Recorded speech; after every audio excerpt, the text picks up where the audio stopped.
importante, toda la semana. Y claro, tú lees el titular y dices, ¿cómo suena esto? Qué mal pinta esto, ¿no? Y el titular hablaba de 3 investigadores muertos cuando tenían la verdad del 11S, una verdad incómoda. Todo el mundo ha leído ese titular y todo el mundo, me imagino, se ha quedado un poco impresionado. Santi también lo ha leído. Sí, no solo lo he leído, sino que lo he visto reproducido cientos de veces en blogs, en las redes sociales. Decenas de vosotros mismos me habéis pedido a través de Twitter que precisamente esta noche os cuente la verdad sobre este asunto. Pues mira, como si tú tuvieras la verdad, eso es una responsabilidad, ¿eh, Santi? Pues no pensaba tenerla y resulta que algo de la verdad voy a tener.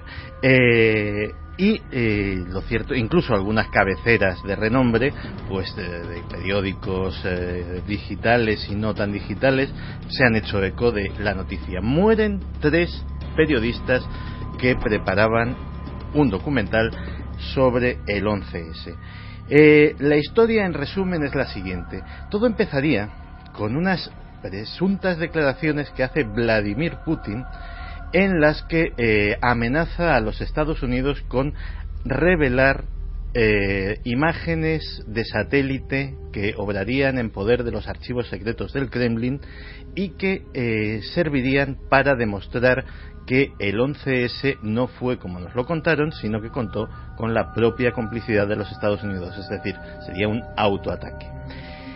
3 primeras espadas, no 3 periodistas normales, 3 primerísimas espadas de el periodismo norteamericano habrían fundado una pequeña productora, entre ellos, para hacer un documental y, entre otras cosas, ya habrían solicitado esa información al Kremlin. Curiosamente, en solamente 48 horas, esas 3 personas fallecen cada uno en circunstancias extrañas. Las 3 personas son Ned Colt, periodista de la NBC, que el 10 de febrero fallece de un derrame cerebral. Ese mismo día, David Carr, un histórico del New York Times, se desploma en plena redacción, cae fulminado por un rayo, no ha trascendido las causas de la muerte y también pues el pobre hombre pasa mejor vida. Al día siguiente, Bob Simon, que para nosotros no significará gran cosa, pero que en Estados Unidos es una leyenda, llevó durante muchos años el programa 60 Minutos, que era un programa de periodismo de investigación muy conocido en aquel país, un programa de la cadena CBS, pues ese 11 de febrero Bob Simon fallece en un accidente de tráfico en pleno Manhattan.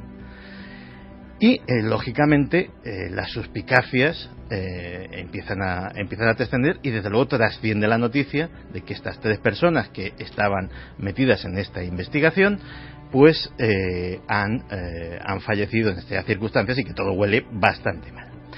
Así que, dispuesto a contaros lo que sabía de la verdad de este asunto, pues empiezo modestamente a investigar. Lo primero que me encuentro es que en medios norteamericanos no parece relacionarse a estas 3 personas. Es decir, los fallecimientos son reales, efectivamente 3 notables periodistas norteamericanos han muerto en el lapso de 48 horas, pero empiezas a bucear y descubres que la famosa empresa no existía, que no había tal proyecto, que todo es como muy extraño. Y entonces empiezas a tirar del hilo de esa noticia que ha inquietado tanto supongo que a millones de internautas. Sí, porque la difusión, y esto es lo importante y el trasfondo, la difusión hoy en día de una noticia con ese titular llega más que nunca, trasciende las fronteras, se lee rápido y se queda en la memoria de millones de personas en todo el mundo.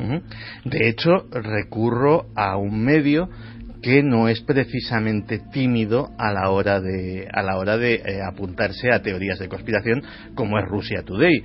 Y en Russia Today ya empieza a escamarme una cosa que dice que medios poco fiables afirman... ¿Y lo dice Russia Today?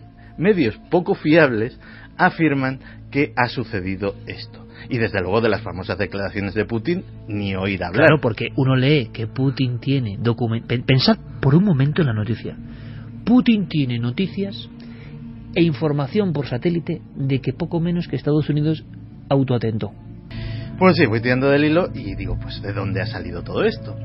vamos recopilando, vamos echando hacia atrás la manivela y al final nos encontramos con la fuente original. Y la fuente original es Sorchafal. Y ahí digo, apaga y vámonos. ¿Quién es Sorchafal? Porque no todo el mundo tiene por qué conocer a este personaje, o personaja, o llamémoslo como queramos. Monja. Según la historia mítica, Sorchafal es un seudónimo, parece ser, de una religiosa de clausura irlandesa. Está bien elegido, ¿eh? Sí. Sorcha, de hecho, es una palabra, es un nombre gaélico, o sea, hasta eso está bien cogido, de una religiosa irlandesa que, por no se sabe qué artes de birlibirloque, tiene contactos privilegiados con los servicios de inteligencia rusos. ¿Es una Sor María Jesús de Agreda de hoy? Claro, habla con los reyes. No pongas a Sor María Jesús Hombre, de Agreda lo ya, mismo. pero te quiero decir, una religiosa que tiene contactos al más alto nivel de la nación. Sí. Que, vamos a ver, los que están en el registro, es una amiga de Santi, pero en toda la regla. Que le pasan esa información privilegiada para que la difunda en Occidente, porque los medios occidentales pues no están dispuestos a conocer la verdad. Sorchafal, en realidad, de hecho, siempre actúa así. Es decir, si algo tiene es que tiene una página web en la cual puedes ver el histórico de todas las barbaridades que ha dicho. Que Monja de clausura con página web. Sí, que no se ha cumplido ni una, pero que todas tienen una cosa en común. Eso ya es difícil. Sí, hasta un reloj parado dice la verdad 2 veces al día. Pues no, esta ni eso. Pues fíjate lo que te digo. Esta buena señora, que ahora te contaré si es señora o señor, o vaya usted a saber qué, siempre utiliza la misma técnica.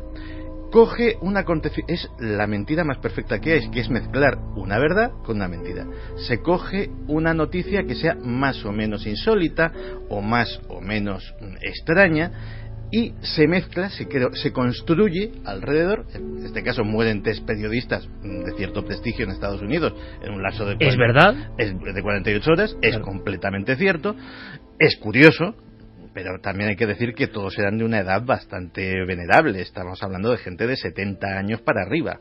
Eso no viene en los titulares. Eso no viene en los titulares. Y se monta una historieta a conveniencia del interés o del hilo argumental que esté siguiendo este personaje a lo largo del tiempo para decorarla. Sorchafal en realidad se sospecha que es un hombre, que no es irlandés, que no es monja, sería norteamericano, se llamaría David Booth. David Booth monta una página web con el seudónimo de Sorchafal, en la que, entre otras cosas, pues ¿cómo será que dice cosas que ni el grueso de la comunidad conspiranoica acaba ya tragándose? Es decir, Sorchafal es un personaje más que denostado por la amplia mayoría del conspiracionismo patrio e internacional. Pero bueno, algunos seguidores y algunos acólitos tiene aquí y en el extranjero. Pues bien, David Booth, entre otras cosas, escribe libros que cuando se los pides resulta que son recopilaciones de los artículos de su página web encuadernados en espiral y fotocopiados, o sea, impresos directamente. Papá te lo manda, te cobra lo que corresponda, y a las 2 semanas más o menos te empieza a mandar correos electrónicos pidiéndote más dinero para la causa, para que contribuyas al esclarecimiento de la verdad. Pues bien, eso que ha salido de probablemente la fuente más apócrifa que ahora mismo hay en el mundo mundial, consigue escalar a los titulares, pues digo, de importantes cabeceras. Pues el periódico decano de un país, y por no avergonzar ni al periódico ni al país, el periódico decano, el más antiguo de un país, lo sacaba en sus titulares, o medios digitales, y desde luego de enorme influencia, de enorme influencia, o cientos de blogs que lógicamente cortan, pegan, no son bloguetas, no tienen por qué contrastar la noticia. Eso lo entiendo perfectamente. ¿Cuánto has tardado en saber esto? Menos de 1 hora. Y esto tiene una reflexión, amigos. esto desde luego tiene una marea de fondo. En el caso de los blogueros, ya te digo que no les doy ningún tipo de condena. O sea, es decir, oye, yo veo una noticia curiosa, la pongo en mi blog, no pasa absolutamente nada. En el caso de los periodistas y de los periódicos, la reflexión es: ¿cómo está la profesión, amigo? ¿Cómo está? Pero también hay una cosa tremenda, y es que una fuente que es la libertad que hay, desde luego, pero lo que hemos aprendido, y yo me pongo ahora en plan conspiranoico, para los que me dirán en sus círculos, he vendido al sistema, lo de siempre, y además es que siempre es lo mismo, pero ahora en plan conspiranoico, dándole la vuelta al calcetín, yo digo, qué maravillosa herramienta para manejar por parte de quien sea, entre otras cosas el poder, hacer creer a alguna gente determinadas cosas. Si tú lanzas una piedrita y las ondas del río llegan a todas partes, nunca en la historia eso ha ocurrido. Estamos en una fuente que ni los conspiranoicos se creen, en las portadas, influyendo a millones de personas. ¿Cuándo ha ocurrido eso? ¿Y a dónde nos puede llevar eso? Esa sí que es la gran pregunta. Porque el oficio del periodismo ya es que no existe realmente. O sea, el oficio como lo considerábamos antes se ha roto como tantas cosas con la red. Ahora estamos en un mundo donde convive parte del periodismo con una emergencia tremenda de la red. Y a mí me parece muy bien que la red exista, y es más, creo que hasta nuestro pensamiento va a cambiar, y que evidentemente es imparable y hay que utilizar en su parte buena, no en su parte mala. Pero por ejemplo esto, y ahora muchas personas en este momento dirán, Santi, vendido o Iker, ¿por qué esto es verdad? No quiere decir que no haya habido cosas que no entendemos en el 11S, ojo. Eso no quiere decir que siga habiendo secretos y misterios. Pero creerte lo primero que te cuentan e ir por la vida de conspiranoico, sin contrastar nada, solo porque te conviene, solo porque va en contra de los americanos, o solo porque va en contra de los rusos, que me da lo mismo. Como se adecúa a lo que yo pienso, me lo creo, y quien no lo diga es que es un oficialista. ¡Wow! ¡Qué fácil es manejar entonces ese rebaño! No, aunque se creen inmanejables. Cada vez va a ser más difícil verificar una noticia. Imposible. Y a todos los medios, a todos, y quien esté libre de pecado que tire la primera piedra, nos la han colado alguna vez. Hombre, que es imposible. Con lo cual es que es normal que ante una noticia además de tanto calado, y que sí que es cierto que 3 periodistas relacionados con el 11S han muerto en 48 horas, enseguida la maquinaria de la conspiración comienza a funcionar. Claro, es que no estaban ni relacionados. Vale, pero han hablado del 11S en sus artículos en algunos momentos. El 11S. Claro, han hablado, pues ellos lo interpretan de esa forma. Han hablado del 11S, como cuidado, los que hemos escrito del 11S, y luego han montado su historia. Es que es tremendo. Pero es que entonces, ¿es una mente maquiavélica o es pura ignorancia? Bueno, yo creo que el percal es terrorífico para la información. Y ojo, lo más importante para los oyentes, para los consumidores, para los que creen que están informados del mundo y que se creen que lo que llega es la verdad. Ahora cualquiera, o sea, nosotros mismos inventamos una cosa descabellada y con la fuerza que tenemos a través de las redes la convertimos en titulares de muchos sitios y es creída. Y es que a veces se han llegado a inventar incluso personas. Yo recuerdo en el año 2010 una noticia que decía que una niña de 12 años había muerto después de ver una película de terror, Paranormal Activity 2, y eso apareció publicado en medios de todo el mundo. Nosotros intentamos llegar a la fuente original, llegamos a ella, que era el periódico Generación de Perú, llamamos a la redacción de ese lugar y allí notamos ya que había una reacción un tanto esquiva, nadie nos quería pasar con el redactor que había redactado esa noticia, se llegaron a publicar diferentes fotografías de esa niña, algunas de ellas distintas, y al final lo que ocurrió es que 1 hora y media después de nuestra llamada, esa noticia desapareció de ese portal. Lo que pasa es que hay una comunidad que piensa A, otra que piensa B, otra que piensa menos C, y están deseosos de recibir una porción de noticias que les reafirmen lo que ellos piensan. Y empieza a dar igual que sea verdad o no. Yo me estoy acordando... ¿Verdad que para quién es verdad? Ya, claro, pero en este caso... ¿Cuál es la verdad? Fíjate, pero fíjate, por ejemplo, cuando un hecho objetivo, vayamos a un hecho objetivo, ¿de acuerdo? Se publica en todo el mundo, y está muy bien que, bueno, no, el cuarto milenio, no sé qué. Bueno, fíjate, nosotros seremos de los que menos nos han engañado, pero por inercia de decir, oye, hombre, por supuesto, y más que habrá, es que es imposible no acertar siempre un programa que lleva 10 años y que lleva 1000 horas prácticamente de emisión.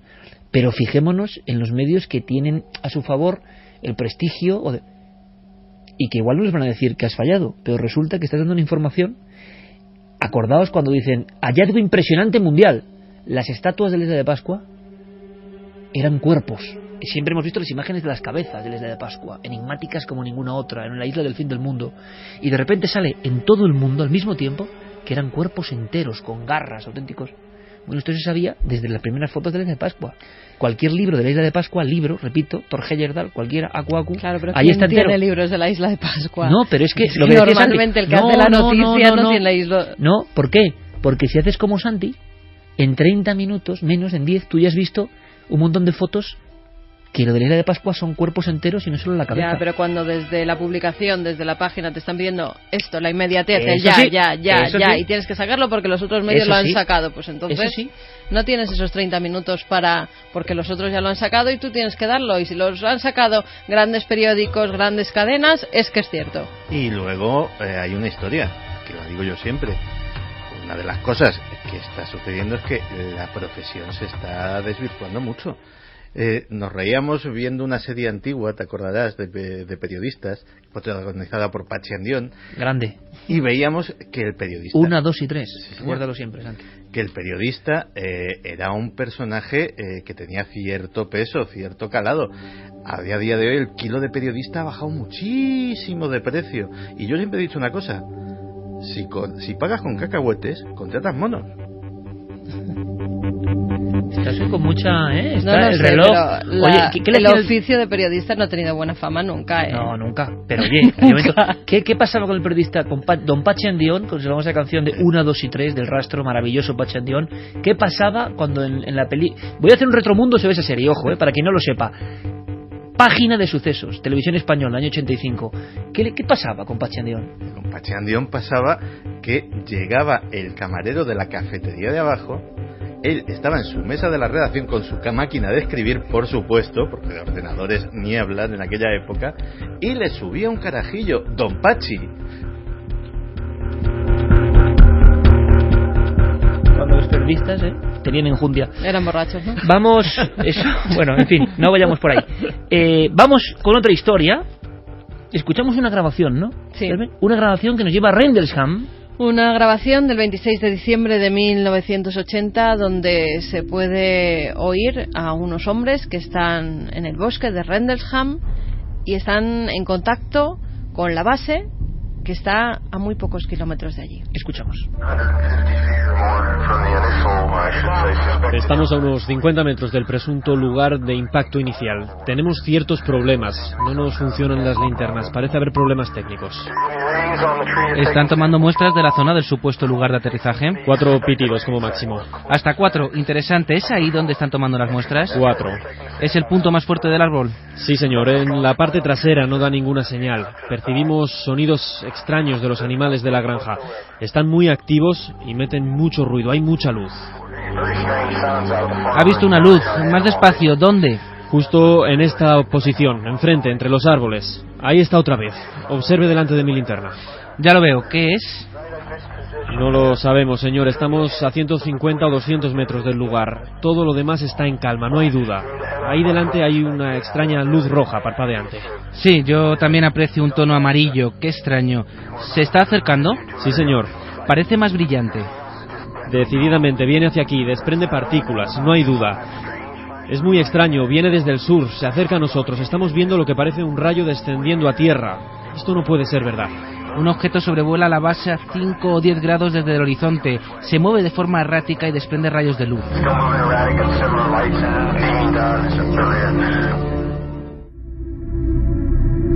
Un encuentro, diciembre del 80, entre miembros militares y algo extraño, ¿no? Uh-huh. Oficialmente un objeto volante no identificado que parece que llega a tomar tierra.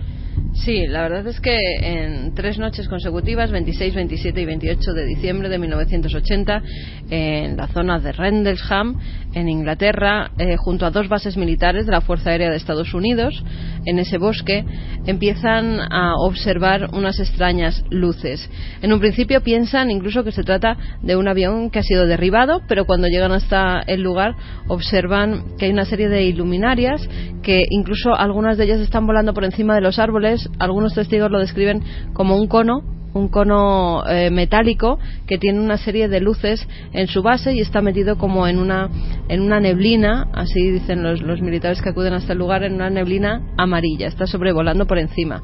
Pero además hay varias luces que parecen juguetear entre los árboles.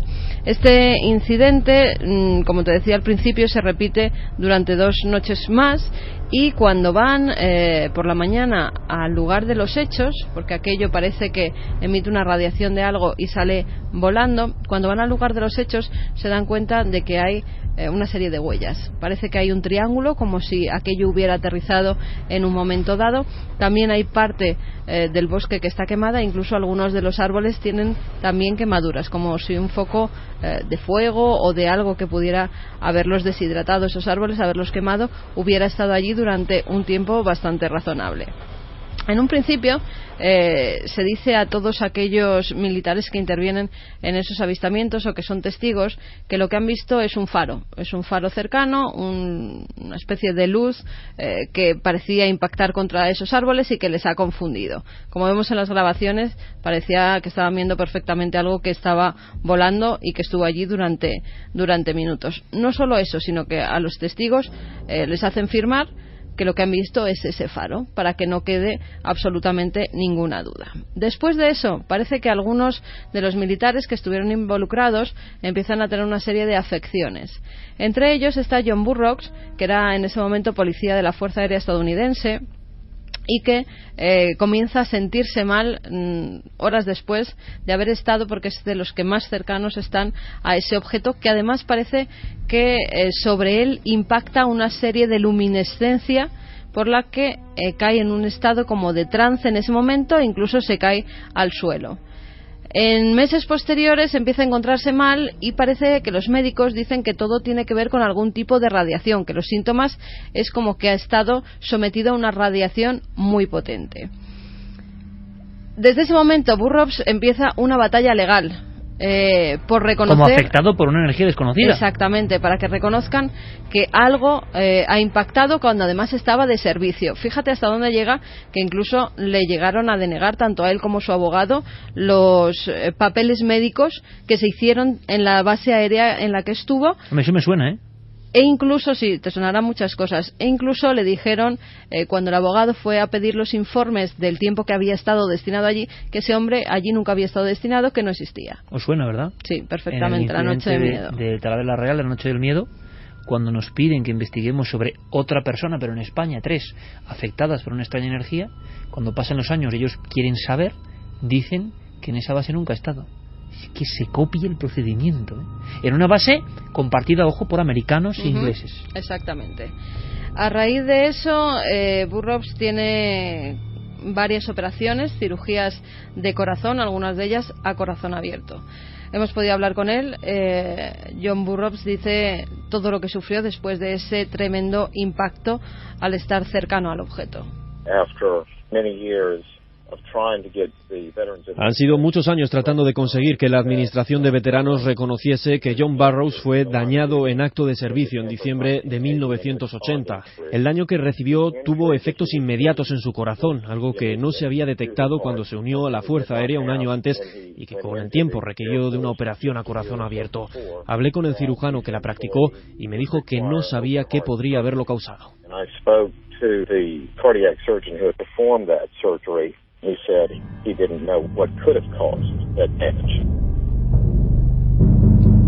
Escuchábamos a su abogado, que además dio con una serie de documentos del Ministerio de Defensa británico donde se publicaban los altos niveles de radiación que se mostraban en el lugar donde aterrizó el OVNI. Gracias a eso han podido tirar del hilo. Es más, John Burroughs escribe al senador estadounidense John McCain para que le ayude a contar su historia y a que por fin le puedan dar una paga por esos daños que sufrió. Ahora sí que escuchamos a Burroughs y lo que él supone. En referencia a ese documento que antes estaba clasificado por el Reino Unido, cito literalmente: el muy documentado evento del bosque de Rendlesham es un ejemplo del que podría deducirse que varios observadores estuvieron probablemente expuestos a periodos de radiación más intensos de lo normal. En cuanto al fenómeno aéreo no identificado, llamado en Estados Unidos objeto volador no identificado, cuando operan emiten un cierto campo electromagnético y se sabe que ese campo causa daños. Eso es lo que se recoge en el documento del Reino Unido.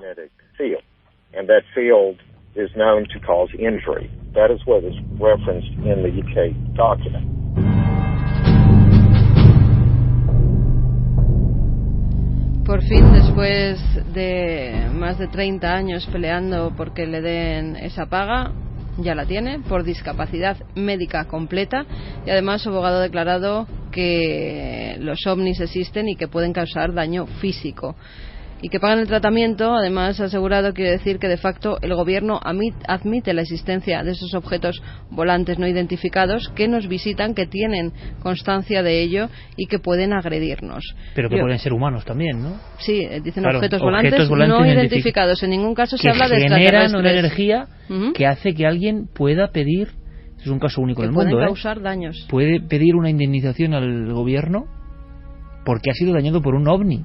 Me parece algo... En España puede haber unos cuantos casos, pero desde luego me parece algo increíble, ¿no? Escuchamos lo que nos dicen.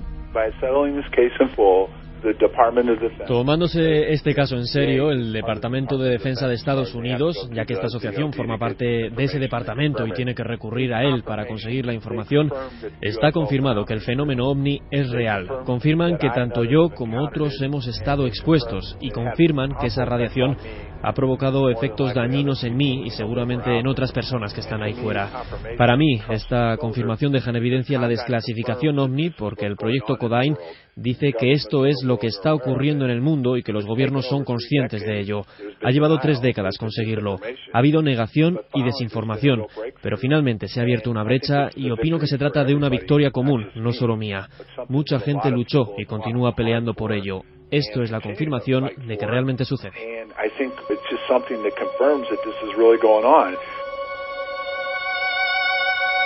Impresionante, ¿no? Esto es como para despertar. Enrique de Vicente, por cierto, está muy impresionado con lo que ocurre en torno al cambio climático. Quiere recordar todo esto precisamente en su columna semanal. Yo creo que si esto es así, da un poco de miedo también, hay que decirlo, pero es bueno tener conciencia de que allá arriba en el cosmos, no sé si ovnis, pero también pasan otras cosas que directamente nos afectan. No hace falta recordaros que los bruscos cambios climáticos a los que nos vemos sometidos últimamente no tienen nada de normal y que baten récords cada semana en cualquier lugar del mundo. La razón de este cambio climático sería el producto exclusivo de la enloquecida actividad humana, según explican hoy una mayoría de científicos, muchísimos de los cuales lo negaban hace 4 décadas, cuando algunos enarbolábamos ya la bandera de la ecología. El estudio asegura que como consecuencia de ello, las alteraciones geológicas, geofísicas y climáticas de la Tierra se están volviendo cada vez más irreversibles y que provocarán rápidas y continuas transformaciones en todo el sistema solar. ¿Deberíamos alarmarnos ante algo que no parece tener remedio? No, más bien prepararnos inmediatamente para sobrevivir, aumentando nuestro nivel de conciencia. Porque la historia natural demuestra que las especies o individuos capaces de adaptarse a cualquier tipo de cambios no solo sobreviven en las mismas condiciones que implican la desaparición de otros, sino que además dan un salto evolutivo. Es algo que Dmitriev y sus colegas ya nos advirtieron.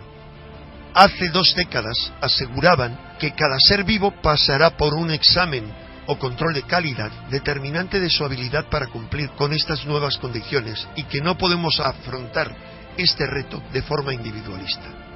Además de todo esto, una sucesión anómala y creciente de bólidos celestes y otras 1000 llamadas de atención intentan golpear nuestra conciencia, pero seguimos viviendo completamente ajenos a esta necesidad de cambios urgentes, tan solo atentos a mezquinos intereses económicos, financieros o localistas. De forma tal que aunque no existiera esa probable amenaza cósmica, corremos el riesgo inmediato de perecer ahogados en los excesos de nuestros propios egos individuales y grupales. ¿Qué hacer entonces? Tomar conciencia. Prepárate para un cambio que estará también repleto de consecuencias transformadoras y positivas. Despierta. Enrique de Vicente, empeñado en que despertemos, en que tomemos conciencia, siempre repite una especie de mensaje patrón, ¿no? Que es que no podemos estar sometidos a esta sobresaturación de información y pensando que es la verdad. Teníamos ese debate, Santi, Javi, Carmen fuera, y tú, Javi, lo decías precisamente. Y lo decías abiertamente, y lo que a veces debatimos en la terraza no hay que tener ningún temor a traerlo hasta aquí. Y es la curiosidad, ¿no?, de los medios de comunicación, cómo se ha ido frivolizando parte de la información y cómo muchas personas creen ciegamente en lo que están recibiendo. Digo esto porque luego nos va a contar Santi, que sea mínimamente, mañana en Cuarto Milenio tenemos un recuerdo para una serie de ejemplos curiosos, que creo que todos deberíamos aprender de ellos algo, ¿no? Pero esa sensación la teníamos fuera, debatíamos fuera sobre eso. Sí, hay veces que esto también nos daría para un debate, saber qué tipo de cosas son noticias realmente y cuáles no. Hay algunas que parece que están un poco en la frontera y que a veces incluso abren telediarios, aparecen en las portadas de los periódicos y se repican durante días y días y días. Y tú preguntas, ¿habrá cierre? Que en el fondo es la gran cuestión, ¿no? Habrá una conspiración también de fondo en todo esto. Es sorprendente, ¿no? Bueno, es que además parece que eso tiene ciertos efectos sobre las preocupaciones de las personas. Hace poco salió una encuesta en la que se decía que los ciudadanos, la preocupación de la corrupción había descendido drásticamente en las últimas encuestas. Porque se ha dejado de informar tanto. Efectivamente, coincidía con que se ha dejado de informar sobre todo esto. ¿Hasta qué punto el cerebro humano colectivo es consonante con lo que va recibiendo de los grandes medios de comunicación, a pesar de que ahora la fractura en los medios y, como estamos viendo, la capacidad de recibir impulsos informáticos es absolutamente exponencial respecto a antes, ¿no? Tenemos un sinfín de estímulos, pero todavía el público, yo creo que es normal, acude, como decía antes Carmen, a la columna. Si esto lo dice esta prensa seria, es que esto es cierto. Por lo tanto, no sé si manipulación, yo creo que desde luego siempre ha debido ser así, pero es verdad que es curioso, ¿no? Por otro lado, el material que llega de las propias redes inunda los propios formatos informativos, y en todo esto es un totum revolutum, porque cuesta mucho menos, evidentemente, y hay muchas imágenes de impacto, y a veces el hilar imágenes de impacto ocupa el espacio que antes estaba destinado, pero que igual siempre ha sido así, o es una sensación nuestra. Nosotros... No, es que estamos en la era de la imagen. Antes era la era del periódico, del papel, de la información, y ahora estamos en la era de la imagen. Al que no le pongas, y habrá los resultados de audiencia 30 cuando se ponen segundos de imágenes impactantes, se va a otro telediario que se las ponga. Si es que no está, con lo cual es que es normal. Está inventado. Los americanos hace años, los estadounidenses, inventaron un concepto que era el infotainment, es decir, el entretenimiento, o sea, la información entendida como entretenimiento. Cualquiera de los que nos están escuchando ahora mismo desde los Estados Unidos de Norteamérica sabe que para escuchar o para ver informativos de calidad tiene que recurrir a X cadenas muy determinadas, y que el resto, los informativos genéricos, son infotainment, son cosas que son para estar entretenido, pero no para estar informado. Bueno, no sé, imagino que habrá de todo, ¿no? Pero que es curioso porque últimamente, si observáis un poco con esa mente crítica o despierta o tomando conciencia, no simplemente, que nos pasa a todos, no simplemente ingiriendo la información, os daréis cuenta de que aunque os quedéis enganchados, yo me quedo enganchado con todo tipo de programas, programas que todo el mundo critica y que me dicen, no sé qué, y yo no soy tan zafión ni tan hipócrita. Muchas veces comiendo me quedo viendo algunas cosas porque te quedas como absorto, ¿no? Porque eres ser humano, y entonces hay una disputa y un conflicto y no sé qué, y yo me quedo viéndolo, pero al mismo tiempo soy consciente de que estoy recibiendo eso, ¿no? Es decir, estamos en un tiempo tan de cambio que es sorprendente. Nosotros hacemos un homenaje, Santi, a una serie de personajes que hemos llamado, y mañana me gustaría que lo vieseis, los silenciados. Los silenciados, y curiosamente, fíjate que alguien seguramente nos va a hablar de algún investigador del 11S, que este sí que de verdad era investigador del 11S y se jugó la vida en ello y la dejó en el envite. O sea, que así ha habido realmente esos casos, pero esta vez no era. Es una idea que se nos ha ocurrido además muy bonita, porque vamos a estar unos cuantos amigos y vamos a contar cada uno el caso que más nos ha impactado, que más nos han llegado, que más relevante nos parece de una persona que ha sido silenciada por el poder, que ha sabido demasiado, lo ha querido contar y no ha tenido la oportunidad de hacerlo.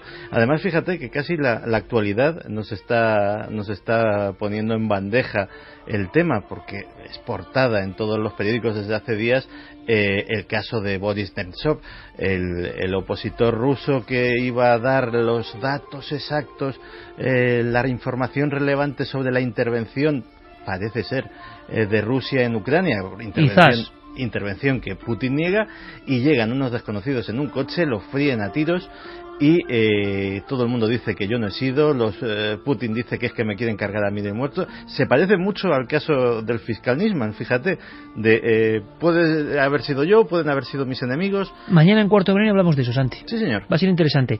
Ahora, el silenciamiento de personas que pensaban por sí mismas, ese es muy antiguo. Ya veréis qué sorpresa. Vais a conocer a una mujer que también fue silenciada, y han pasado muchos siglos.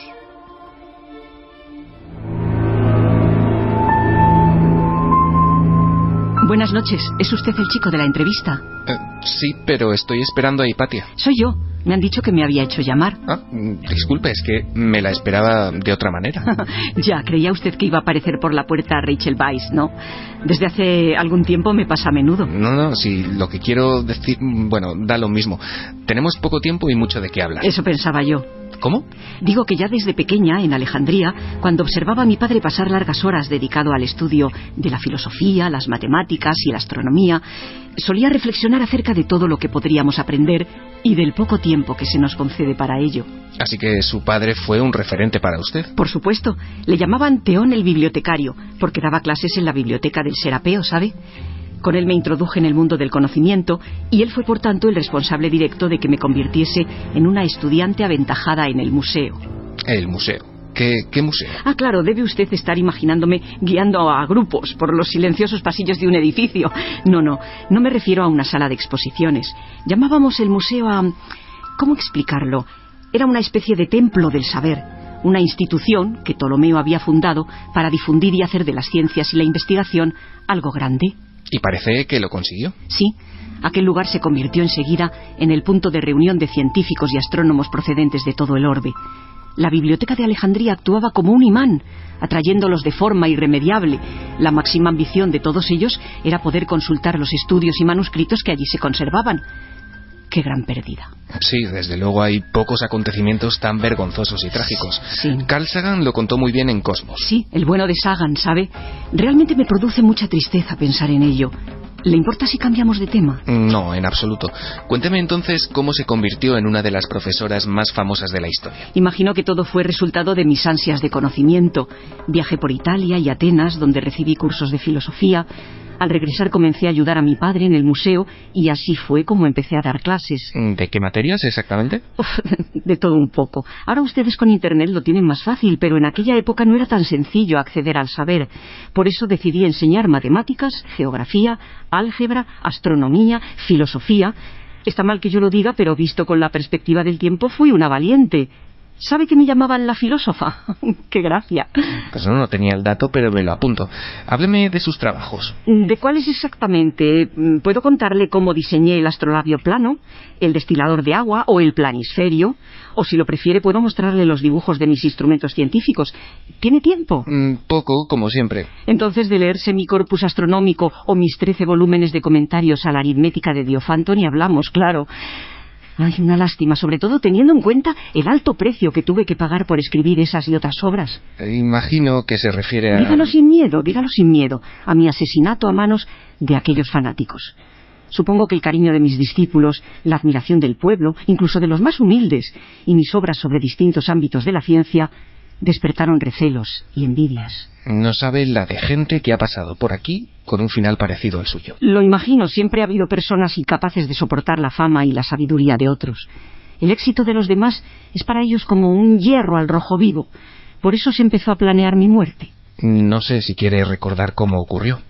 Estaba llegando a mi casa cuando varios hombres vestidos de negro me asaltaron. Lo habían planeado con frialdad y con seguridad eran partidarios del obispo Cirilo. ¿Les identificó? No, iban encapuchados, ni siquiera tuvieron la valentía para enfrentarse a mí cara a cara. Me llevaron al templo de Cesarión y, en fin. No siga, puedo imaginármelo. Es muy comprensible que con el paso de los siglos se haya convertido usted en un mito. No sé si mito, pero desde luego sí en un mártir de la ciencia. Una más. Por desgracia, sí. Aquí somos un grupo bastante numeroso. Puedo hablarles de usted a algunos colegas, quizá le interesen también sus historias. Vaya, pues muchas gracias, es usted muy amable. De nada. ¿Lo ve? Seguro que Rachel Weisz no se hubiera ofrecido a hacerle la gestión. Jaume Vega, saludos a todo el equipo. Y justo hace un mes mi padre salió rumbo a la eternidad. Antes ambos veíamos su programa, Iker, y espero que mi padre pueda oíros desde donde está. Muchas gracias a todo el equipo que lleva tantos años haciendo un programa de tanto calibre. Mi abuela Belina se nos fue este jueves día 5 por la mañana tras batallar desde agosto del año pasado con un cáncer de útero horrible y doloroso. Escribo para pedir bendiciones. A ella le encantaba ver Cuarto Milenio y El Milenio 3. Las dos juntas lo hacíamos, aunque ella últimamente no lo hacía debido a su enfermedad. Yo le contaba todo lo que sucedía y hablaban. Le encantaba todo el equipo, pero sobre todo le gustaba oír a Iker y a Enrique de Vicente. Le gustaba todo lo relacionado con los ovnis y el más allá. Ahora sé que ella está muy bien y feliz y por eso os pido las bendiciones. Seguro que nos sigue escuchando, claro que sí. Claro que sí. Nos decía también Aaron Farrais, pues que ha perdido a su perro, a Neo, que siempre estaba a sus pies escuchando Milenio 3, y yo me he acordado también de Orfi, de un perrito que también ha partido esta semana y al que queríamos mucho. Sí, señor. Un perrito de mis padres, en fin, son como parte de la familia, ¿no? Y luego, claro, palabras mayores, ¿no? Cuando hablamos de los seres humanos. Una noticia terrible hoy, Iker, la muerte de Santi Trancho, el cámara de Frank de la Jungla. Amigo de Javi. Que era muy seguidor del programa, además. Seguidor del programa y cámara de 4, en un terrible accidente de moto, pues... Un cámara, compañero... Para toda su familia, el pésame de nuestra parte. Le mandamos un abrazo muy fuerte, a Javi. su chica, a su familia, era un chaval joven y mandamos un abrazo muy fuerte a todos los que le conocieron, porque era un tío encantador. Ánimo. 3:08. Un programa, el de esta noche, sin duda enhebrado por la figura de la mujer. Comenzábamos con esa madre y esa niña y esa llamada de auxilio, ese milagro, esa historia irracional inexplicable en Utah. Continuábamos con experiencias que tenían que ver con la visión de una enfermera afroamericana que surgía ni más ni menos que en el Camposanto, en los restos, en los escombros de la tragedia de las Torres Gemelas. Y seguíamos con una productora de un equipo de radio que con su voz femenina nos trasladaba el temor que vivió en pleno corazón de la capital de España todo un equipo prestigioso y de enorme éxito, pero que se enfrentaron con el misterio a pesar de su escepticismo. ¿Qué era otra mujer? Hay que irse atrás en el tiempo. Es más, para presentarla, qué mejor que la entrevista en el más allá de Diego Marañón. Ha ascendido a los cielos con su nave milenaria y no ha tenido que sondear mucho porque la fama de esta mujer cruza fronteras y enseguida una conexión, aunque sea rápida, con Estados Unidos, donde hay noticia con nuestro compañero Javier Sierra, que va a hacer de corresponsal de excepción para contarnos cómo una aparición logra hermanar dos tierras distantes por miles de kilómetros, que es algo asombroso también. Pero ¿de qué mujer, de qué dama estamos hablando? La entrevistada en el más allá, Diego Marañón. Bueno, ¿qué prefiere? ¿María Coronel y Arana o Sor María Jesús de Ágreda? Sor María Seca, si le parece. Perfecto. No sé si decirle buenas noches o Ave María Purísima. Usted mismo pensaba que iban a mandar al chico ese tan majo de Teruel, le traía unas pastas. Imagino que se refiere a Javier Sierra. Debe tenerle cariño, claro. Una barbaridad. Lo conocí en 1991 y fue él quien me rescató del olvido en el que me encontraba desde el siglo XVII. Sí, alguna vez me ha contado Javier que fue por casualidad. Y tanto, porque el hombre tenía muy pocas pistas y tardó un tiempo en darse cuenta que Ágreda no era mi apellido, sino un lugar de Soria. Debí caerle en gracia. Hombre, no es para menos. ¿Por qué lo dice? Bueno, fue usted la única monja con capacidad de bilocarse con el objetivo de visitar otras tierras para llevar la palabra de Dios. Eso lo dirá usted. Por aquí andan también Sor Luisa de la Ascensión, Martín de Porres o Santa Rosa de Lima, por ejemplo. Ellos también consiguieron realizar el prodigio. Le admito que yo soy la más conocida, pero ni mucho menos fui la única. Me acaba de dejar helado. El caso es que hay unos documentos del Tribunal Inquisitorial de Logroño en los que figura que viajó usted más de 500 veces a Nuevo México, Texas y Arizona entre 1620 y 1623. ¿Es verdad? Sí, señor. Como supongo que sabrá, en 1598 llegaron los primeros españoles a esas remotas regiones. Y lo que yo hacía pero era... espere un momento, hermana. Estamos hablando de dos puntos entre los que hay unos 11.000 kilómetros de vista? Dije bien, pero hacía el viaje en un decir Jesús y sin escalas. Por aquellas tierras estaban por aquel entonces los Humanos y los Hopi. Unos ángeles me trasladaban sobre un trono entre las nubes. Eso es una de las cosas que más pueden extrañar a la gente en nuestros días, lo entiende usted, ¿verdad? Claro, y no les culpo porque es otra época. Así que se adelantó usted a la catequización, digamos, oficial. Sí, no había tiempo que perder. Claro, eso tuvo una parte buena y otra mala, porque cuando en el verano de 1629 un grupo de frailes llegaron a aquellas regiones inexploradas de Nuevo México para convertir a los nativos, se encontraron con que las tribus les pedían ya el bautismo. ¿Y qué hicieron? Pues no lo sé, supongo que gritarían ¡milagro, milagro! Es muy probable, sí. ¿Y qué me dice de su apodo? ¿Se refiere a lo de la Dama Azul? Sí, justamente. ¿De dónde sale? Sale de esas mismas gentes. Los frailes les preguntaron quién les había instruido, y como no sabían mi nombre ni podían dar muchas explicaciones, respondieron que había sido un misterioso espíritu femenino al que ellos se refirieron como la Dama Azul. ¿Y usted cómo llegó a dedicar su vida a Dios? Mis padres se relacionaban mucho con los franciscanos de San Julián. Mi madre era más oficiosa y viva de natural que mi padre, pero ambos eran extremadamente religiosos. Las circunstancias eran complicadas.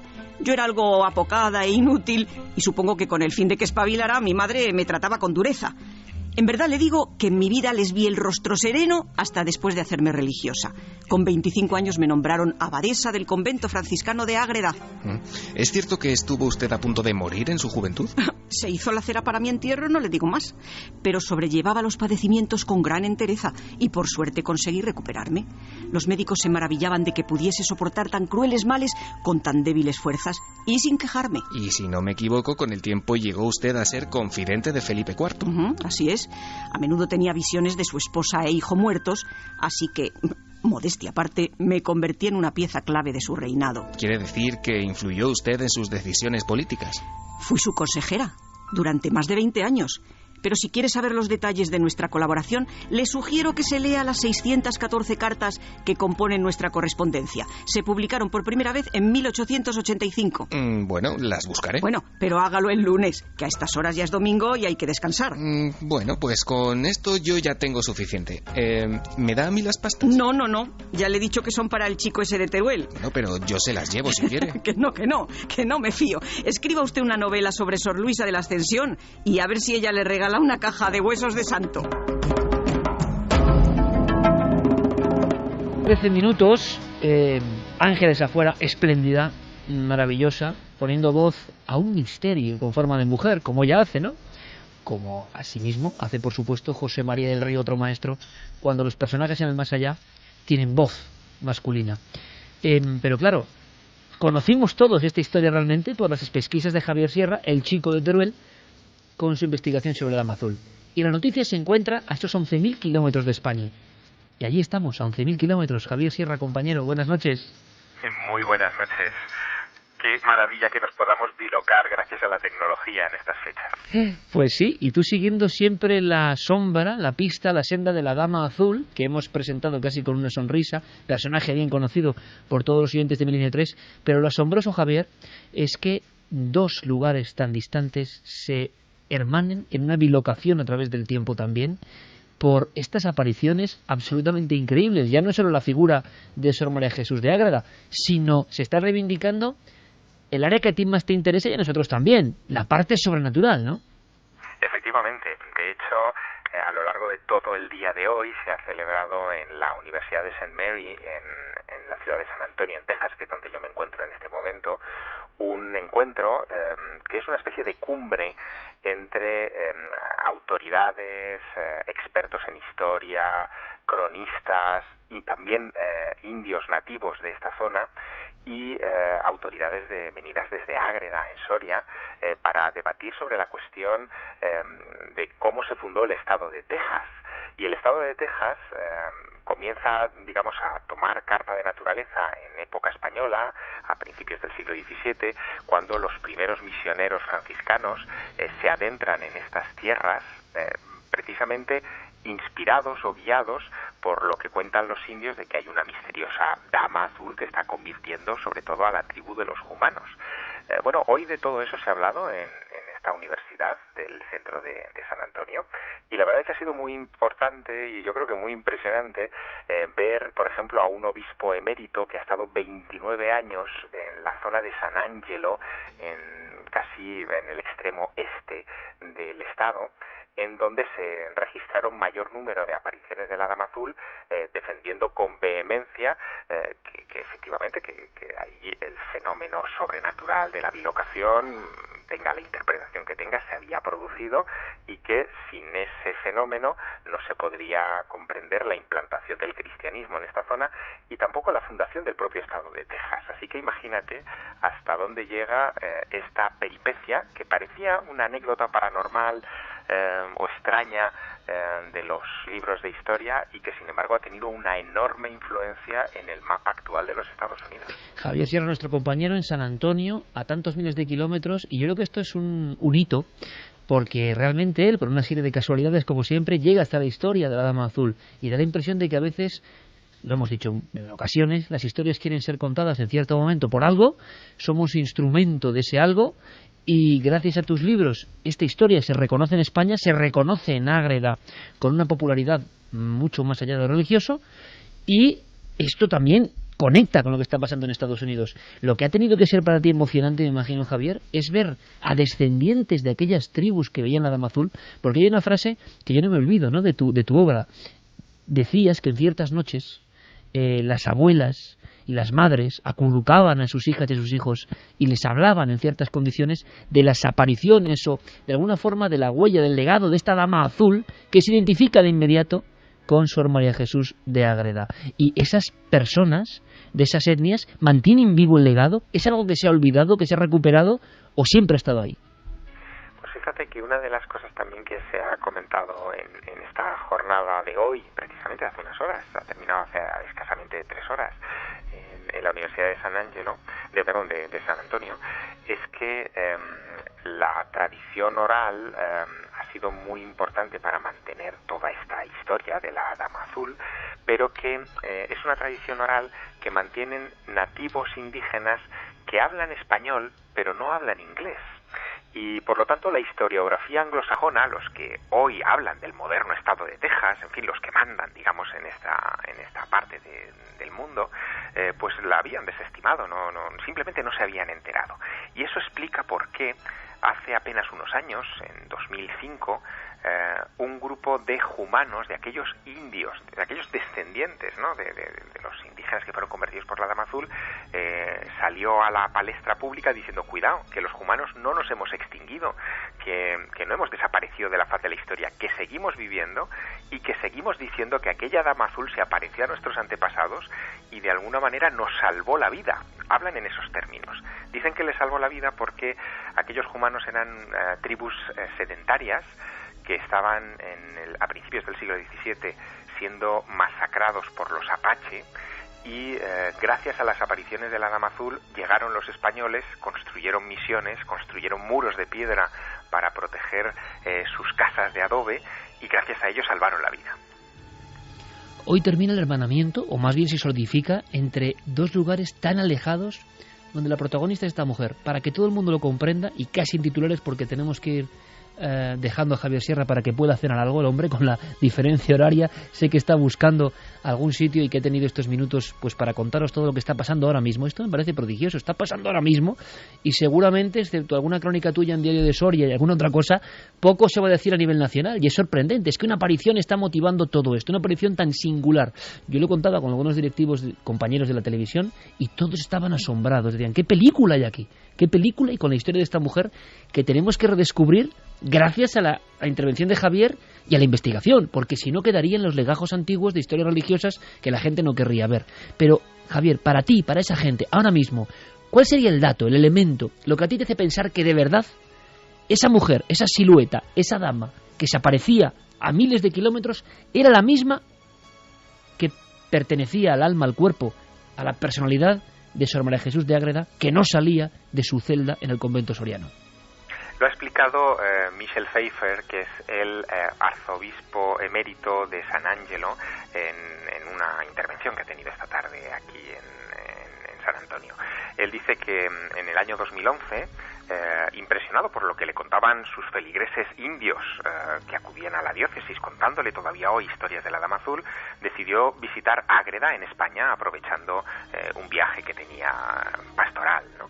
Y al ir al convento, las monjas le mostraron unas casullas, unos hábitos tejidos por Sor María de Jesús de Ágreda en aquella época, estamos hablando de mediados del 17, y cuando los vio se quedó atónito porque los motivos geométricos de esos bordados eran iguales a los de las mantas que todavía hoy siguen utilizando los indios en San Ángelo, en el lugar donde él predica. Ya aquello le convenció definitivamente, para él es una prueba física absoluta, y la verdad que cuando lo contaba, y lo contaba con una emoción tremenda, a nosotros también nos ha convencido. Javier, ¿cómo es posible? ¿Bilocación? Bueno, la llamamos bilocación a falta de un término mejor, pero yo lo contaba hoy también en una pequeña intervención en esta reunión. Quizá lo que hoy llamamos milagro mañana será una característica poco conocida de la física cuántica. Ya habla de que partículas elementales pueden desdoblarse, pueden transmitir información, no importa la distancia, de manera instantánea, es decir, violando o superando incluso la velocidad de la luz, no teniéndola en consideración. Por lo tanto, si eso ocurre a nivel de partículas elementales, ¿por qué no va a ocurrir en otros niveles de la realidad? Hay que tener la mente abierta. Javier Sierra, compañero, muchísimas gracias. Que te dé algo de cenar rápidamente en San Antonio y un abrazo fortísimo. Gracias. Otro para vosotros. Es un placer compartir esta emoción con todos los oyentes de Milenio 3. Hemos estado en Ágreda y hemos visto a esta mujer. Es que no se entiende. O sea, o son fenómenos, como hemos contado hoy unos cuantos, incomprensibles completamente, y desde luego hay un gran guión. A mí lo que me parece interesante es que todo esto, no quepa la menor duda, es por el ánimo, la fe y la tozudez aragonesa de nuestro compañero Javier Sierra. Si él no se mete a hacer esta historia, es imposible que ni en Ágreda, ni en Texas, ni el éxito internacional del libro de Javier en Estados Unidos hace que todo esto vuelva. Por tanto, el papel del comunicador, qué importante, el transmisor de la historia. Si te la crees de verdad, funciona. Si no, acaba perdiéndose. Y ahora mismo hay dos poblaciones tan alejadas, hermanándose por unas apariciones, nunca olvidemos, por una silueta que con la cruz y con ciertos ornamentos se aparecía, y con esta monja que en su convento de clausura aseguraba poder tener esa facultad de descubrir nuevos mundos y de viajar, quizá con la conciencia. Y había que abrir un poco la mente, como decía Javier. Y si esa conciencia, que a lo mejor se desdobla del cuerpo y da una llamada de auxilio para salvar a una hija, ¿por qué no? ¿Quién sabe? ¿Qué prodigio? ¿La propia conciencia es capaz de viajar? ¿La propia conciencia es capaz de teletransportar una imagen? ¿Algo que se entiende incluso a miles de kilómetros? A las 3:24 yo diría, ¿y dentro de 10 años, quizá, podremos emplear la conciencia con esos fines? ¿Podremos teletransportar nuestra conciencia? Nos parece increíble, ¿verdad? Bueno, pero haced, por favor, un cálculo de cómo hemos avanzado en los últimos 10 años. Exponencialmente. Ya los calendarios han saltado hechos añicos. Cada año supone 30, 40, 50 de hace no tanto tiempo. Santi lo sabe. ¿Qué pasará aquí mismo dentro de 10 años? La semana pasada un oyente nos decía que aquí habíamos anticipado hacía mucho tiempo que los teléfonos móviles iban a tener internet. Fíjate, vamos a irnos a esa fecha, vamos a irnos a la fecha, por ejemplo, de la que hemos estado hablando, el 11S de 2001. ¿Cómo era nuestra vida entonces? ¿Cómo era nuestra vida en un mundo en el que si hablabas a alguien de YouTube, de Facebook, de selfies, de WhatsApp, de un montón de términos, no sabían qué era porque no existían? Ha cambiado muchísimo nuestra vida desde entonces. Pues vamos a hacer un saltito. Vamos a aprovechar el trabajo de grandes expertos en prospectiva, que es una ciencia en sí misma, que es intentar predecir el futuro con lo que sabemos del presente, y vamos a ver lo que dicen. Vamos a hacer un pequeño compendio de en qué están la mayor parte de ellos de acuerdo en lo que va a pasar en los próximos 10, 15 o 20 años. Decíamos al principio del programa un titular impactante, pero es que es así. La primera persona, el primer bebé que va a vivir 150 años, ya ha nacido. Dicen que nació concretamente en algún momento de 2014. Ese bebé anónimo, no sabemos si es un niño, si es una niña, va a haber 1,5 siglos de existencia. ¿Por qué? Porque los avances en la longevidad humana están siendo increíbles. De hecho, tan increíbles que no somos conscientes, pero todos los que estamos ahora mismo sentados en esta mesa tenemos una razonable esperanza de llegar a centenarios. Todos muy atentos a las 3:29, en Milenio 3, en la cadena SER con Santiago Camacho, porque luego pasa lo que pasa, que nos escriben de cosas que dijo Santi hace 10 años y que se han cumplido, así que todos muy atentos. Es como escuchar al oráculo, ¿eh? Afortunadamente ese peso no cae sobre mí, sino que estoy a hombros de gigantes, como decía Newton, y aprovechándome en este caso del trabajo de muchas mentes mucho más brillantes que la mía. Mentes, por ejemplo, que vaticinan que un acto altruista y maravilloso del que nuestro país es líder indiscutible, como es la donación de órganos, va a desaparecer porque va a ser absoluta y totalmente innecesaria. Ya en cosas muy pequeñas, en tejidos, ha habido un trasplante de tráquea, no son necesarias. ¿Por qué? Porque se cultivan, y si no se cultivan, se imprimen en 3D, es decir, se van a fabricar órganos a medida. Ya se está trabajando actualmente, es decir, no estamos hablando de ciencia ficción, se está trabajando en ver la manera de cultivar órganos muy complejos, tan complejos como un pulmón o un corazón. Estamos hablando de mejorar la esperanza de vida de millones de personas, de otro de los factores que va a contribuir a que ese niño o esa niña viva esos 150 años.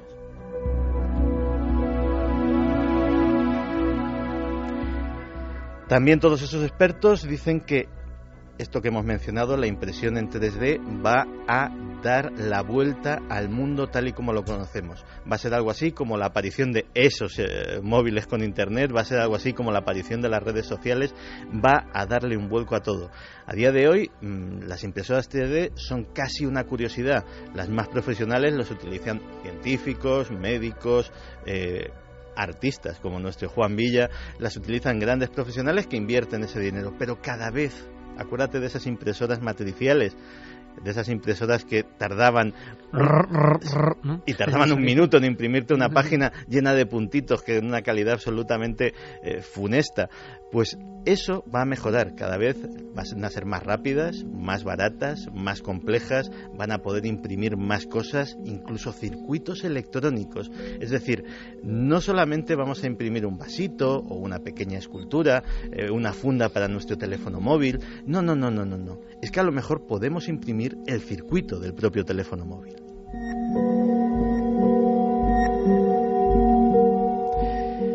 Dentro de 10 años seremos 8.100 millones de personas y subiendo. Es decir, en solamente 10 años habremos añadido 1.000 millones de personas más a la población del planeta. La población además se distribuirá de formas muy curiosas. Por ejemplo, para 2050 se espera que Nigeria, un país con la 10ª parte de la extensión de Estados Unidos, para hacernos una idea, sea la tercera potencia más poblada del mundo, justo detrás de China y de la India. Posiblemente África sea un continente que tenga muchísimo futuro. La propia Nigeria es un país que se está convirtiendo en una especie de Suiza de África, que está creciendo no solamente en población, sino en infraestructuras. El petróleo, lógicamente, está dando muchísimo de sí y están aprovechándolo de forma muy inteligente, y África puede ser un continente que nos dé mucho que hablar en esos próximos 10 años.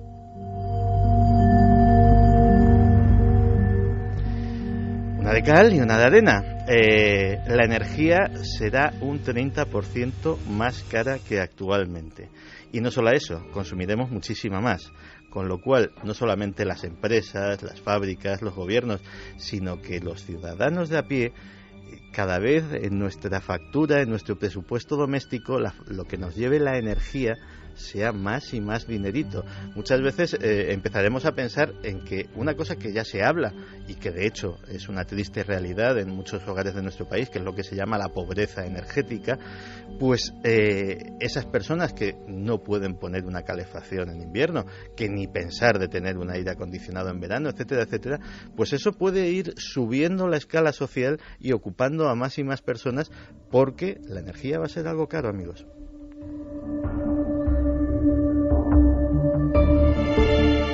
Y esta la estabas esperando. Todas las tendencias dicen que el cibersexo va a ser una de las grandes industrias tecnológicas de los próximos 10 o 15 años. Oye, Santi, aclara de por qué la estaba yo esperando, lo de cibersexo. Lo estabas esperando porque habíamos hablado de ello previamente en el pasillo. Habíamos tenido una importante... Un pequeño debate, sí. Pues bien, ese auge de la industria, no estamos hablando ni siquiera de la pornografía online de la que estamos hablando. Estamos hablando de cibersexo. ¿Qué quiero decir? De sistemas que utilizarán la realidad aumentada, la realidad virtual, elementos y aparatos diseñados exclusivamente y que probablemente sean un éxito de ventas. iPods del sexo, para hacernos una idea, robótica. Es decir, estamos hablando de una revolución tecnológica y de consumo enfocada al sexo sin personas. O sea, una cosa realmente inquietante. Puede ser escuchado con la misma incredulidad de los teléfonos móviles con internet, ¿no? Ocurrió hace 10 años. Y prácticamente con los mismos elementos que cuando lo dijimos. Es decir, estaba ya prácticamente la tecnología, había una tremenda demanda, había mucha gente que no lo entendía, pero a lo mejor las personas más visionarias veían que era muy útil o podía ser muy atractivo tener ese contenido de internet en los teléfonos móviles.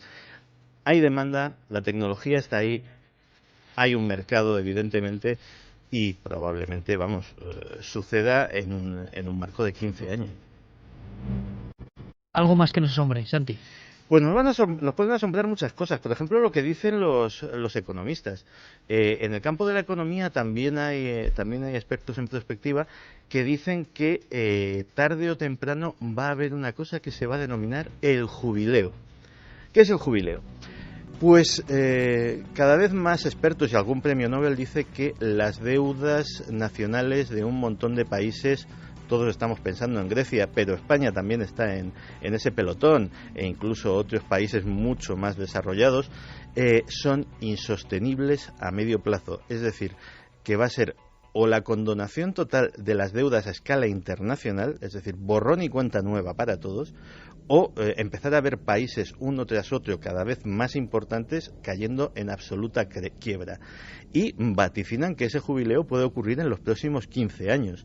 Es una de las afirmaciones probablemente más sorprendentes de todo este ejercicio de perspectiva. Y en un mundo así nos encontraremos con paradojas como que la privacidad será un lujo. Será un lujo que costará mucho dinero mantener, es decir, será algo para gente muy rica. Y en contrapartida, lo que ahora es el lujo, que es precisamente contratar a un detective y enterarme de toda la vida y milagros de cualquier ser humano, pues cuesta un dinero y pone un interés, se convertirá en un artículo más de consumo que se podrá contratar online, que costará poquísimo dinero y que con 2 o 3 movimientos de ratón y un accionado de tecla sabrás los movimientos financieros, los amigos en las redes sociales, etcétera, etcétera, etcétera, el estado de las cuentas corrientes, las declaraciones de Hacienda, etcétera, de cualquier ciudadano. El que quiera mantenerse al margen de eso podrá hacerlo, pero le costará muchísimo dinero. Se puede hablar mucho, Santi, de los próximos 10 años y podemos hacerlo casi en entregas, pero ¿y del aspecto político, religioso, las trifulcas, lo que estamos viviendo? ¿Es imposible hacer una prospección a 10 años ante un mundo tan convulso como el que estamos viviendo? Es muy complicado. Los sociólogos, por ejemplo, creen que lo que estamos viviendo, sobre todo con el mundo islámico más radical, es precisamente el coletazo de reacción a algo que generalmente se ve como mucho más positivo, que es que la cultura se está empezando, lleva mucho tiempo, pero cada vez más a globalizar. Que las diferencias culturales entre un señor de Beijing y un señor de Toronto van a ser cada vez menos. Que incluso los movimientos geográficos, vía migración, vía movilidad laboral, llámalo como quieras, van a ser tales que probablemente ya en un futuro mucho más lejano el propio concepto de raza sea algo a extinguir. solamente haya una raza humana que sea la mezcla posiblemente de todas las razas actuales. Lógicamente, concepciones de la cultura y de la religión ancladas en ideas medievales se resisten ante esto y precisamente piensan que esa resistencia tan violenta es porque la amenaza que sufren es muy real. Piensa que, por ejemplo, ahora se está hablando del ISIS, pero cuando estaban los talibanes en Afganistán, una de sus principales obsesiones era eliminar las antenas parabólicas, eliminar el acceso a Internet, eliminar cualquier cosa que pudiera contaminar de ese pensamiento global el núcleo cultural que querían crear de pureza islámica radical.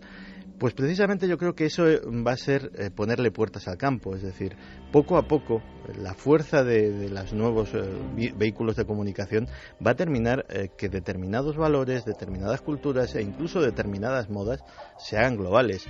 Hay desde grupos de rap en Irán, cosa curiosa, pero lo hay skaters en Irán, hay cosas absolutamente occidentales en un país que es una teocracia, de hecho. Pues yo quiero preguntarte, Santi, en el futuro, porque podemos hacer una segunda entrega, alimentación, cuestiones tecnológicas, medios de comunicación.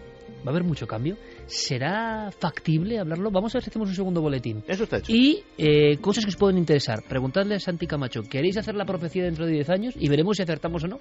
Medios de comunicación, tecnología, bueno, esos móviles ya que harán los móviles. Comida.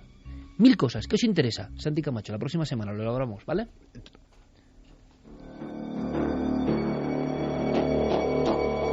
Hay una cosa... Sí. Javi, es que te iba a dar paso porque tenemos una viñeta de un caso que tenemos que analizar. Hay una cosa que parece muy idílica y yo creo que es bastante preocupante, que es el tema de el poder vivir, alcanzar 200, 300 años en un futuro, ¿no? Y recomiendo un libro de Saramago que se llama Las intermitencias de la muerte, que comienza de forma magistral diciendo: al día siguiente no murió nadie. Y lo que cuenta es que la gente de pronto deja de morir, no se sabe por qué. Y eso tiene unas consecuencias tremendas que también son dignas de análisis para esta sección de Santi. Es que hemos estado dando los titulares, pero cada uno de esos puntos analizado, tú imagínate simplemente lo de la longevidad. Bueno, decir, pues piensa en la seguridad social, en hasta qué edad se te bajará, en la natalidad. Vamos a hacer una prospección de Santiago Camacho con los temas más punzantes. Vamos a hacerlo por entregas. No quiere decir que sean correlativas todas las semanas, pero es muy interesante. El futuro 10 años. Y a ver qué sale, ¿vale, Santi? Me parece muy buena idea. Es una especie de remedio de visado para el futuro, pero acoplado a 10 años en concreto, no muy lejos, 10 años. ¿Cómo va a cambiar el mundo? Me interesan los medios de comunicación. ¿Existirá la radio y la televisión, todo eso? ¿Habrá sido absorbido por la red completamente? ¿Y los periódicos? Me interesa que me lo cuentes, ¿eh? Infórmate porque, venga, medios de comunicación o comida, fundamental, para la semana que viene, por lo menos. Javi, rápidos como el rayo, pero creo que es interesante. Creo que la observación es... Esta noche hemos contado muchas cosas muy especiales, muy poco escuchadas. Es curioso, ¿no? Después de tanto tiempo. Bueno, pues ahí va una más. Sí, esta ocurría además, como decíamos, hace escasos días, el 6 de marzo, a las 2 de la madrugada. Cristina iba de copiloto, conducía a su pareja. Ellos venían de una urbanización de Caldas de Montbui, en la región del Valles Oriental, en Cataluña. Conducen por la C59, van en dirección a su casa. Entonces, de pronto, a lo lejos, ellos van circulando por una carretera solitaria y observa ella, Cristina, una extraña figura, una figura que no debería estar allí. Coincide con un momento, además, en el que venía un coche en dirección contraria por por esa vía de 2 carriles, y esto es lo que nos cuenta de esa visión. Mi novio conducía, yo de copiloto, y yo vi pasar, venía un coche de frente y yo vi pasar una mujer que iba con pantalones y suéter de color verde, y la vi perfectamente cruzar como si fuera una persona y que iba andando, no iba corriendo, porque me extrañaba que en una carretera tan oscura que pasara una mujer por ahí, que no hay pueblos cerca, solo hay una urbanización, a las 2 de la madrugada, que pasara andando. Eso es lo que me extrañaba. Entonces yo me asusté porque pensaba que, yo la vi cruzar y pensaba que la iban a atropellar. Pero cuando llega el coche venía de frente, cuando llega el momento de que se cruza con el coche, como digamos que la va a atropellar, desaparece. Ya no la veo más, ni la atropella ni nada, sino que como que pasa por ella. Ella no sabía explicarlo muy bien, pero decía que era como si la figura se hubiera esfumado con el contacto del otro coche que tenía que haberla atropellado, de ser una figura de carne y hueso. O sea, el haz de luz del coche prácticamente hace desaparecer esa imagen que ha surgido de un lado del arcén y que va cruzando. Eso es. A ella le llama la atención esa tranquilidad, una calma extraña, ¿no?, con la que va cruzando la carretera. Dice que no llega a ver ningún rasgo, solo la silueta, pero la visión es suficientemente clara como para llegar a determinar incluso que es una mujer. ¿Y la prenda que lleva? Eso es, el color de la prenda, el pantalón, el jersey. Pero claro, lo que a ella le llama la atención es que ella entra casi en un estado de histeria, pero su pareja está reaccionando de forma completamente fría, casi como si fuera ajeno a esa escena. Él es la persona que conducía, por lo tanto, además, tenía que estar prestando especial atención. Si era una figura que pasa delante de su vehículo, tenía que haberla visto. Y ella, Cristina, nos cuenta la reacción de su pareja en ese momento. Al rato me di cuenta que mi novio no la vio. Entonces le pregunté, ¿no te has dado cuenta la mujer que ha pasado? Encima pasaba andando. Y él me dijo que no, que qué mujer. Y yo le dije, la que acaba de pasar, que la iban a atropellar, y él no vio nada. Y me quedo en estado de shock como diciendo, ¿qué ha pasado? Porque yo me he asustado mucho y él es una persona que siempre se fija en todo y en ese momento no vio nada, porque yo la vi perfectamente cruzar andando. Yo pensaba en todo momento que él la estaba viendo igual que yo. Y cuando me doy cuenta de que no, entonces es cuando me quedo como sin palabras, como no sé, porque solo la veía yo.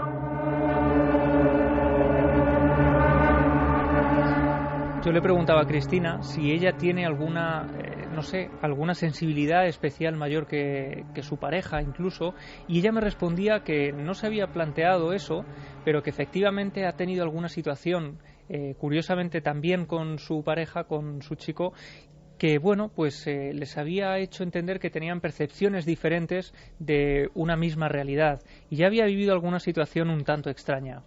Pero claro, ante este tipo de situaciones surge la pregunta de si podría ser una alucinación, de si Cristina, como precisamente porque es la única que ve eso, pudo alucinar o tuvo algún tipo de imaginación o ensoñación a esas horas de la madrugada. Así que yo le preguntaba si ella conoce lo que ha ocurrido allí, si hay alguna historia, si ha indagado o ha preguntado a gente de la zona. Y ella me decía que sí, de esta forma, además tan cotidiana, ¿no?, de buscar algo en Google. Es muy sencillo ahora encontrar la historia de un sitio. Porque sabía el punto kilométrico, la carretera, todo. Ella nos decía que era en torno al kilómetro 10, más o menos. Ella calculaba ese kilómetro de esa C59 y con esa información empieza a rastrear en Internet. Y lo que encuentra es sobrecogedor. Yo me informé en Google, lo busqué, y ponía que había habido un accidente de que había muerto una mujer de 30 años con su bebé. Me da como mucho miedo el pensar que puede ser esa mujer, me da como pánico. Pero me hubiera dado más miedo si la hubiera visto parada, a lo mejor a mi lado. Aparte de que mi pareja no lo vio, era muy poco normal que pasara por ahí. Y efectivamente, igual que Cristina, nosotros hemos hecho esa búsqueda y nos aparecía la noticia en medios locales. Muere una mujer de 30 años y un bebé en un accidente. La noticia era publicada además el 5 de abril de 2014, es decir, que cuando Cristina tiene la visión prácticamente se está cumpliendo el primer aniversario de esta tragedia. Es una mujer de 30 años y es en el kilómetro 7 de la C59. Es una coincidencia. La madre con un niño, el accidente llama la atención, no son tan habituales, pero curiosamente hemos empezado esta noche con una historia de una madre y un niño en un coche y terminamos con una madre y un niño de accidente.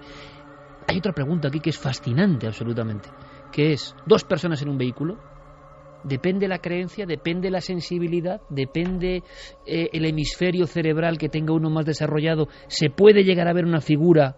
Hemos conocido casos tipo Paloma Navarrete de personas que no saben que tienen ese dial tan afinado y de repente en un coche, pero es que yo a veces me lo he preguntado teóricamente y ocurre en este caso, dos personas pueden ver dos realidades completamente diferentes que se está produciendo, paseando delante de ellos. ¿Y de qué depende eso? El escéptico es tan escéptico a ultranza, esto lo dice Harpur, que puede llegar a negar, estar viendo algo y llegar a negarlo porque su creencia le impide ver. El creyente puede ver algo allá donde solo hay un estímulo y no es tanto. Es decir, ¿nuestra creencia interior puede intervenir en la aparición? Y no solo eso, sino que a nivel sociológico, si una persona ve algo extraño y la que va a su lado no lo ve, lo que aceptamos es que el que ha visto algo ha tenido una alucinación. Exactamente. Y creemos siempre al que no lo ha visto, ¿no? Efectivamente. Qué curioso. Y aquí tenemos el ejemplo que suele ocurrir, ¿eh? Es la mujer. La de con un dial quizá más afinado. La de con una genética desde el principio del tiempo más concreta o más pegada a la vida y a la subvida, ¿no? A lo que no es vida. Por algún motivo. Por la especialización a lo largo de generaciones, quién sabe. Pero la magia de la mujer parece que conecta los hilos que estábamos hablando. Pero pocas veces un caso tan gráfico. 2 personas ante el palco de una aparición. Un hombre no ve absolutamente nada y los 2 se conocen, son pareja, y ella ve algo, no una mancha, algo definido, que quizá, quién sabe, tiene que ver con algo que pasó allí. Me parece una historia de manual, ¿eh? 2 personas, una no ve nada y otra lo ve todo. ¿Qué opináis? Esta música que pone Noel, por cierto, es terrorífica realmente, ¿eh? Es terrorífica.